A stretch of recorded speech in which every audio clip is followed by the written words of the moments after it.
Le village de Largé est en guerre constante contre les demi-humains répandus à travers ce monde. Un des soldats, Kai, s'allie à son ami Manso pour abattre l'un des monstres gorilles, mais même le pouvoir de l'amitié ne suffit pas à l'aider car les compétences de combat de Kai sont absolument nulles. Maintenant Kai est coincé et il serait certainement mort ici, mais à la dernière seconde le gorille est tué par Ara. Il a été désigné comme gardien du village et béni par le dieu de la terre, et à ce titre il est le soldat le plus puissant de tous. Il est capable d'abattre les singes les uns après les autres sans effort jusqu'à ce qu'il se retrouve finalement face au gardien gorille. C'est le gorille le plus puissant, donc on pourrait penser que le vaincre serait un défi pour Ara, mais il parvient tout de même à le couper en deux en quelques secondes. Maintenant que tous les gorilles ont été vaincus, les soldats commencent à découper les corps, et l'un d'eux remet à Ara une boule qui a une forme étrangement similaire à des noix de gorille. Ara boit le liquide à l'intérieur sans hésiter, et après avoir fait cela il commence à briller d'une aura rouge. Heureusement ces choses ne sont pas de vraies noix de gorille, ce sont des objets appelés pierres divines. Boire le liquide à l'intérieur est connu pour augmenter la force et le pouvoir spirituel d'une personne, donc il serait logique que tout le monde dans l'armée en boive au moins une pour devenir plus fort. Mais non, les règles stipulent qu'ils ne sont autorisés à en boire que de minuscules gouttes. Ils obtiennent tous leurs gouttes et après avoir bu la sienne, Kai sent déjà son pouvoir spirituel augmenter. Il demande alors à Manso s'il peut en avoir plus, mais malheureusement il n'est qu'un simple soldat donc il n'aura jamais la permission de boire une pierre divine entière. Les règles disent que presque toutes les pierres doivent être données à un porteur de gardien comme Ara. Donc même si Ara est déjà fort, il doit devenir encore plus fort tandis que les autres soldats restent à des niveaux de puissance faibles et personne ne voit rien de mal à ce système. Une fois que tout le monde est retourné au village, une grande célébration est organisée en l'honneur de leur victoire sur les singes. Mais même ici, la quantité de nourriture que chaque personne reçoit est déterminée par son statut. Les personnes fortes et les enfants du chef obtiennent des tonnes de viande, tandis que les faibles comme Kai reçoivent une petite assiette de soupe variée. La soupe n'a pas vraiment mauvais goût, mais Kai aimerait aussi avoir de la bonne nourriture, mais cela n'arrivera jamais tant qu'il reste un soldat de bas niveau.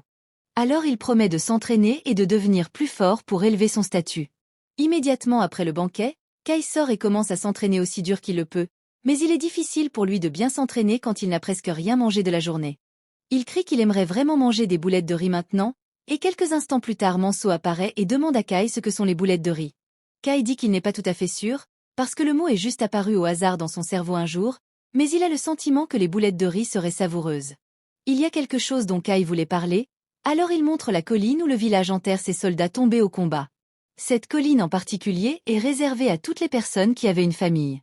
Elle est constamment visitée et entretenue par les familles des défunts.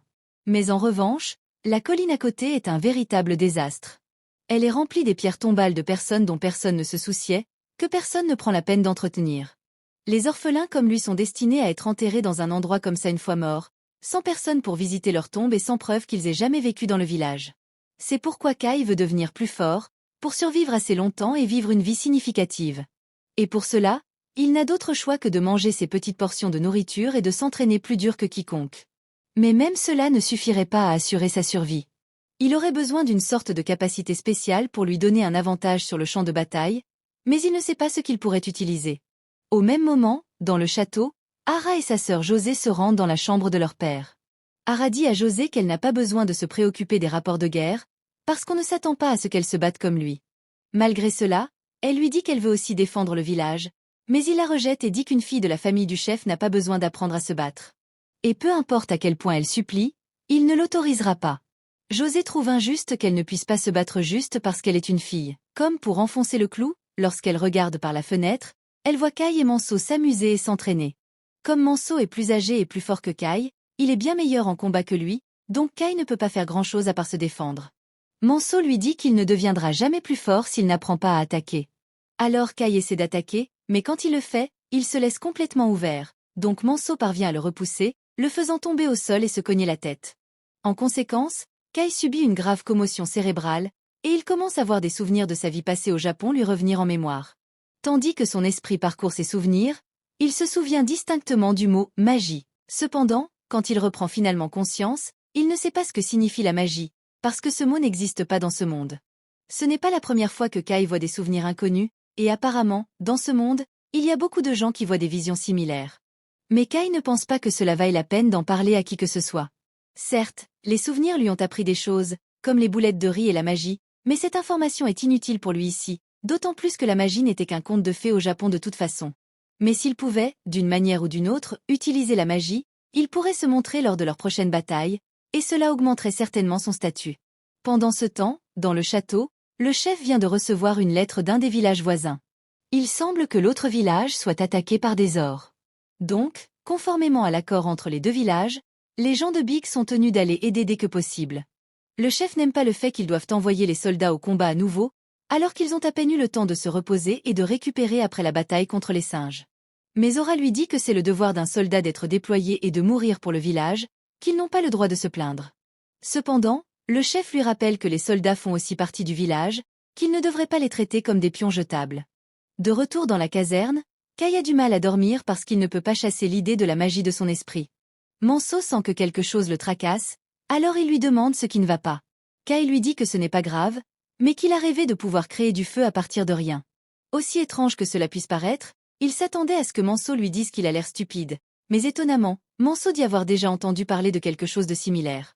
On lui a raconté une fois l'histoire d'un voyageur étrange qui est venu au village.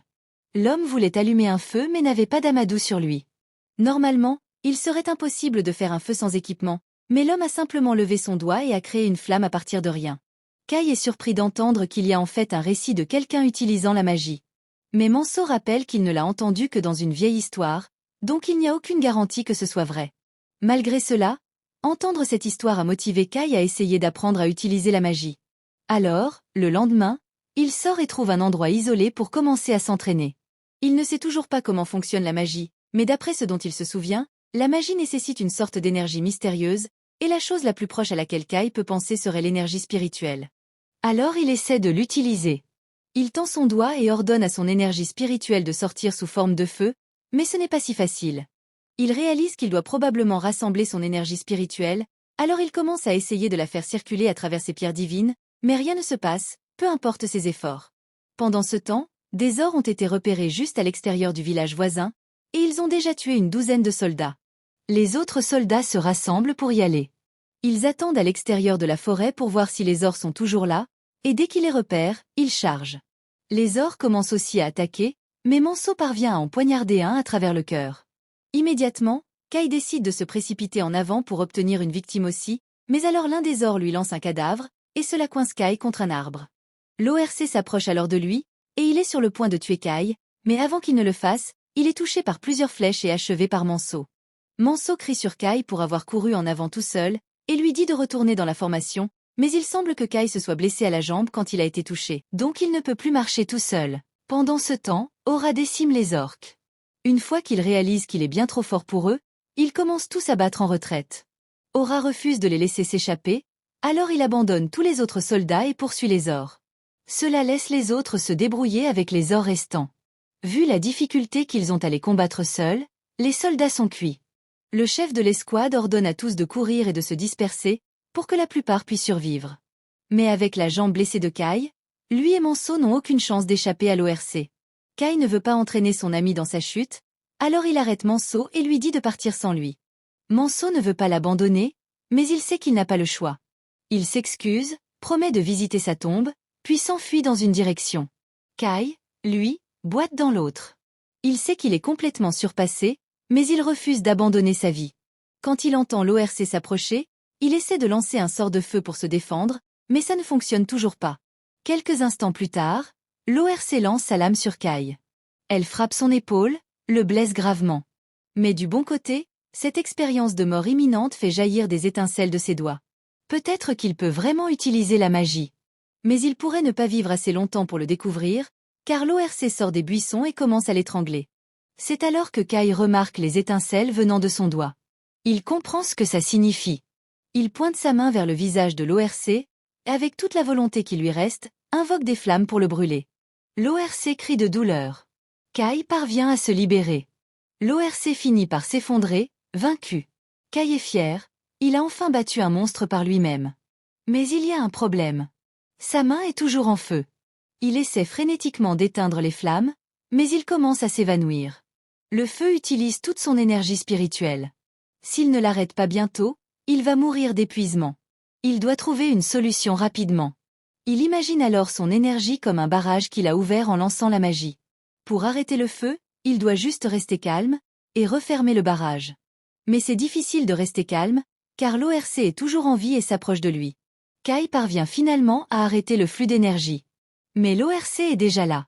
Il peut à peine bouger, pourtant il ramasse Kai et commence à marcher. Il ne l'a pas encore tué.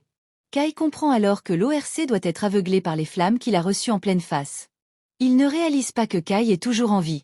Kai ne veut pas mourir, mais dans l'état actuel de son corps, il n'a aucune chance. Alors il veut au moins emmener l'ORC avec lui. Quand l'ORC passe près d'une falaise, Kai lui tranche la poitrine. Tous deux tombent dans la rivière en contrebas. C'était la fin de l'épisode 1. Abonnez-vous pour ne pas manquer la suite.